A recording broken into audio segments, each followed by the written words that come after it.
你是否也曾这样爱过一个人？像抓住一块救命的浮木，用尽全身的力气。他的一个微笑能让你开心一整天，他的一句晚安是你整夜安眠的保证。你把自己的喜怒哀乐打包成一个沉甸甸的包裹，小心翼翼地放在他手上，并祈祷他能轻拿轻放。你为他学会了做他最爱吃的菜，哪怕你对油烟过敏。你为他放弃了自己向往的城市，只因他想留在家乡。你为他磨平了自己所有的棱角，变成他最喜欢的那个温顺模样。你以为这就是爱，是为爱付出的最高勋章。直到有一天，他开始觉得疲惫，他不再秒回你的信息，不再对你的小情绪报以耐心，甚至在你哭泣时，他只是冷漠地说：“你能不能不要总是这样？”那一刻，世界轰然倒塌。你歇斯底里地质问：“我为你付出了全部，你为什么要这样对我？”而他只是用一种你看不懂的、混杂着愧疚与解脱的眼神看着你，说：“你给的爱太重了，我想要的是一个爱人，不是一个需要我时时刻刻去拯救的溺水者。”这句话像一把最锋利的刀，刺穿了你所有用付出编织的铠甲，让你看到铠甲之下那个虚弱、匮乏、满是窟窿的自己。你痛苦地发现，你失去的不仅仅是一个爱人，你失去的是整个世界的支撑。你不是在为爱情的失去而哭泣，你是在为自我的瓦解而哀嚎。亲爱的朋友，如果你也曾在这样的关系里感受过被掏空的绝望，那么今天我想邀请你和我一起重新走进那片废墟，不是为了悼念，而是为了看清那场耗尽你所有力气的真的是爱吗？让我们来认识两个人，或许你能在他们身上看到自己的影子。第一个是小雅。小雅是典型的乖乖女，成长于一个信奉打击式教育的家庭。她的父母吝啬赞美，却从不吝啬挑剔。无论她考了第一还是得了奖，换来的永远是不要骄傲，你还差得远呢。她像一株渴望阳光的植物，却始终被笼罩在阴影里。她内心深处有一个巨大的黑洞，那里装满了对认可、对赞美、对无条件被爱的极度渴求。于是当阿哲出现时，小雅觉得自己得救了。阿哲是人群中会发光的那种男孩，温暖、阳光，给予他前所未有的关注和赞美。他会记得他无意中说过的每一句话，会在他生理期时送来热腾腾的红糖姜茶，会在他因为工作犯错而沮丧时温柔地告诉他：“没关系，在我心里你永远是最棒的。”小雅沦陷了，她把阿哲当成了自己的神，是治愈她童年所有创伤的唯一解药。她开始以一种近乎偏执的方式去爱阿哲，她每天的生活都围绕着他展开，她要知道他每时每刻的行踪。他的手机必须对他完全透明，他会因为他和女同事多说了几句话而醋意大发，引发一场惊天动地的争吵。每一次争吵都以阿哲的妥协和加倍的安抚告终，而小雅就在这一次次的确认中，暂时填补了内心的那个黑洞，获得片刻的安全感。他以为这就是被爱，但他不知道这种爱像饮鸩止渴。他的每一次索取，每一次做，都是在消耗阿哲的能量。他像一个饥饿的婴儿，不断地向外啼哭索要，却从未想过对方也是一个会疲惫的凡人。终于阿哲累了，他提出了分手。小雅的世界彻底崩塌，他不明白，他那么爱他，为什么他要离开？他哭着问身边所有的朋友：“是不是我还不够好？是不是我哪里做的不对？”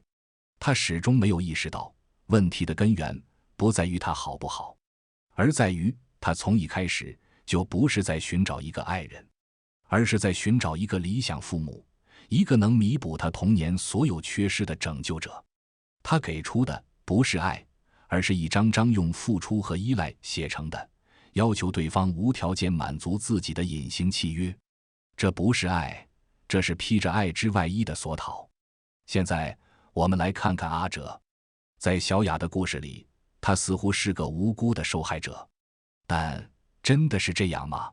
阿哲的家庭与小雅恰恰相反，他来自一个极度溺爱的单亲家庭，母亲把所有的希望都寄托在他身上。他从小就被教育要懂事，要照顾妈妈的情绪。他学会了察言观色，学会了如何通过满足别人的需求来获得自己的价值感。他像一个中央空调，对身边的每个人都很好。他享受那种被需要的感觉，享受别人因为他的付出而露出的感激表情，这让他觉得自己是个有价值的人。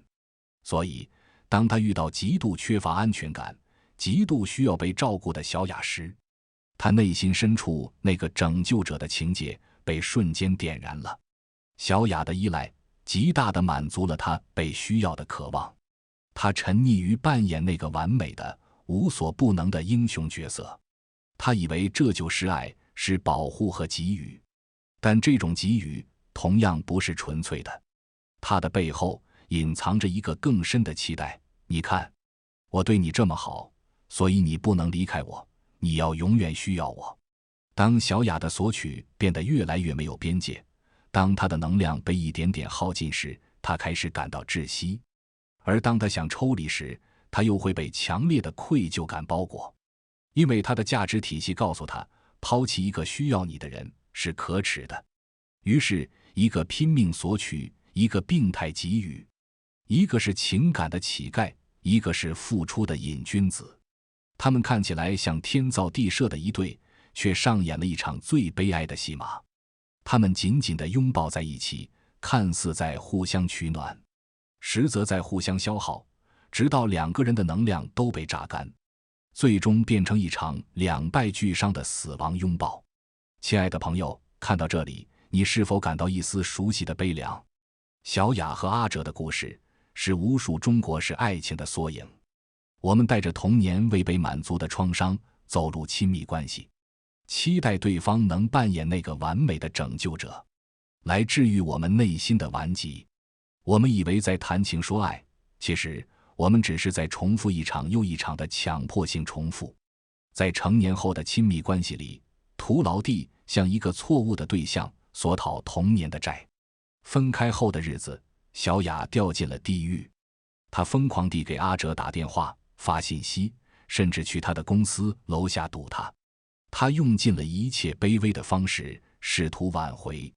他以为只要他回来，一切都会好起来。直到有一天，阿哲换了手机号，彻底消失在他的世界里。那个晚上，小雅独自一人坐在冰冷的房间里，第一次没有哭。她像一个被抽空了灵魂的木偶，呆呆地望着窗外。她忽然意识到一个极其残酷的事实：阿哲的离开不仅仅是带走了一份爱情，他带走了他的整个自我，他的自信，他的快乐，他的价值感。原来所有这一切都建立在阿哲的评价之上。他像一棵依附大树而生的藤蔓，当大树被移走，他便轰然倒地，摔得粉身碎骨。这份痛彻心扉的领悟像一道闪电，劈开了他混沌的天空。他第一次问自己，拿掉阿哲，拿掉所有人的评价，我是谁？我还剩下什么？这个问题像一颗种子，在他内心的废墟之上开始了艰难的发芽。这就是觉醒的开始。觉醒不是什么玄妙的顿悟，它往往始于一场最彻底的失去，始于你终于肯把向外看的目光第一次真正的转向内在。小雅开始了一场漫长的自我重建之旅。这条路没有鲜花和掌声，只有孤独和泪水。第一步，哀悼与接纳，与内在的受伤小孩和解。他不再逼着自己走出来，他允许自己悲伤，允许自己想念。他买了一个厚厚的本子，每天在上面写下自己的情绪，那些不被父母理解的委屈，那些对阿哲的愤怒与不甘，那些对自己的厌恶和怀疑，他把它们一一写下来，像是在清理一间堆满了垃圾的屋子。在书写的过程中，他仿佛看到了一个小小的缩在角落里哭泣的女孩，那就是童年的自己。他第一次没有指责那个女孩不够好，而是走上前轻轻地抱住了她，对她说：对不起，这么多年让你受委了，没关系，从今天起我来爱你。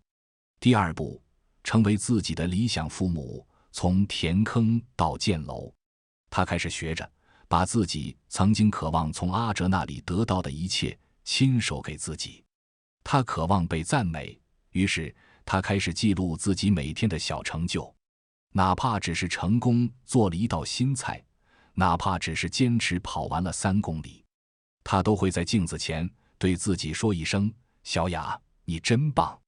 他渴望被陪伴，于是他开始学着享受独处。他一个人去看电影，一个人去逛美术馆，一个人去旅行。他发现，当他不再把独处看作孤独的同义词时，独处变成了一场与自己深度对话的盛宴。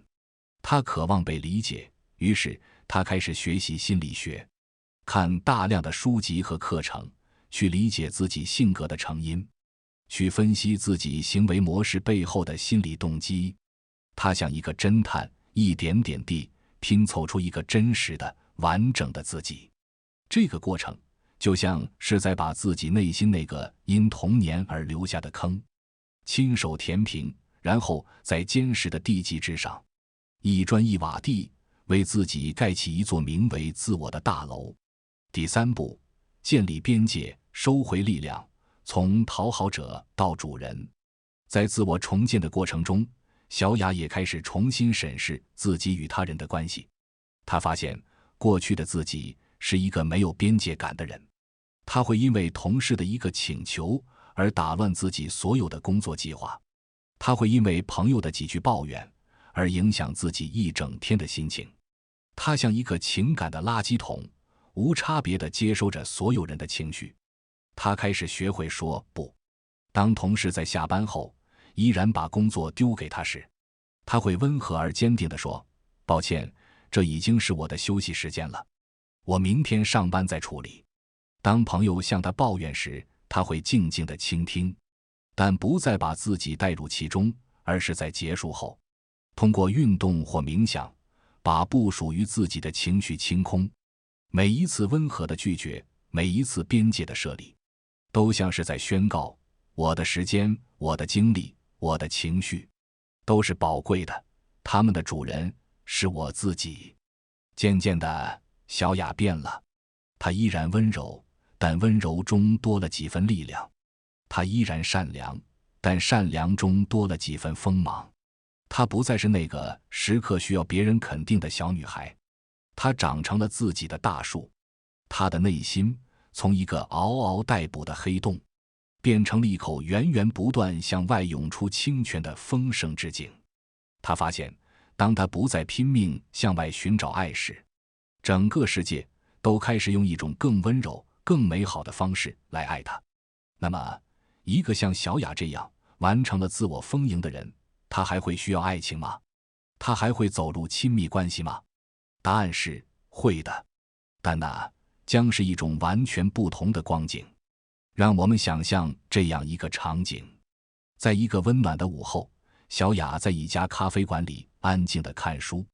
这时，一个男人走了过来，他被他身上那种安静而笃定的气质所吸引。他或许就是改头换面，同样经历了自我成长的阿哲，或许是一个全新的，同样内心丰盛的陌生人。他对他说：你好，我注意到你看的这本书，我也很喜欢这位作者。他们开始交谈，从书籍聊到电影，从旅行聊到人生。小雅发现和他聊天是一种享受，而不是一场需要打起12分精神去应对的考试。他不需要刻意去展现自己的优点，也不需要去猜测对方在想什么。他只是做他自己，而他也只是做他自己。他们之间有一种奇妙的共振。如果他们走在一起，那将是怎样的一种爱？那是一种完整与完整的相遇，而不是残缺对残骸的弥补。小雅不再需要他来确认自己的价值，因为他自己就是价值的源头。他爱他，不是因为他对我有多好，而是因为我欣赏他本来的样子。他的存在让他的世界锦上添花，但即便他离开，他的世界也依然完整。他不会再问你爱不爱我，而是会说和你在一起，我很快乐。那是一种尊重与信任的给予，而不是控制与绑架的占有。他会鼓励他去追求自己的事业和梦想，哪怕那意味着他们会有短暂的分离。他会给他独处的空间，因为他深知在亲密的关系也需要留白。他不会再去翻看他的手机，因为他明白，信任是比任何承诺都更坚固的基石。他的爱不再是画地为牢的囚禁，而是给予对方最大自由的天空。那是一种分享与成全的流动，而不是索取与期待的交易。他对他好，是因为他的爱已经满意，他享受给予的快乐，而不附带任何你也必须对我同样好的期待。他会为他的成功而真心喝彩，而不是担心他会不会因此而飞得太远。他不再试图去改变他，而是学会了欣赏那个独一无二的他，包括他的优点和缺点。这样的爱不再是激情澎湃、山盟海誓的戏剧，它更像一条安静流淌的深河，表面波澜不惊，内里却有着最深沉、最磅礴的力量。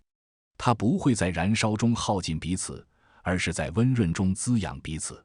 这就是一个觉醒者，一个内心丰盈的人所拥有的爱。它不再是生存的必需品，而是生活的艺术品。它不再是一场拯救与被拯救的轮回，而是一场自由灵魂在同频共振中的美妙共舞。亲爱的朋友，写到这里，我想我们已经找到了最初那个问题的答案。一个真正觉醒的人还会有爱情吗？会的，而且只有到那个时候，他才真正懂得了什么是爱。那不再是匮乏的索讨，不再是恐惧的依附，不再是期待与交换的游戏，那是一种源于生命本身的慈悲而智慧的能量流动。如果你此刻也正像曾经的小雅一样，在一段令人疲惫的关系里挣扎、沉沦，请不要绝望。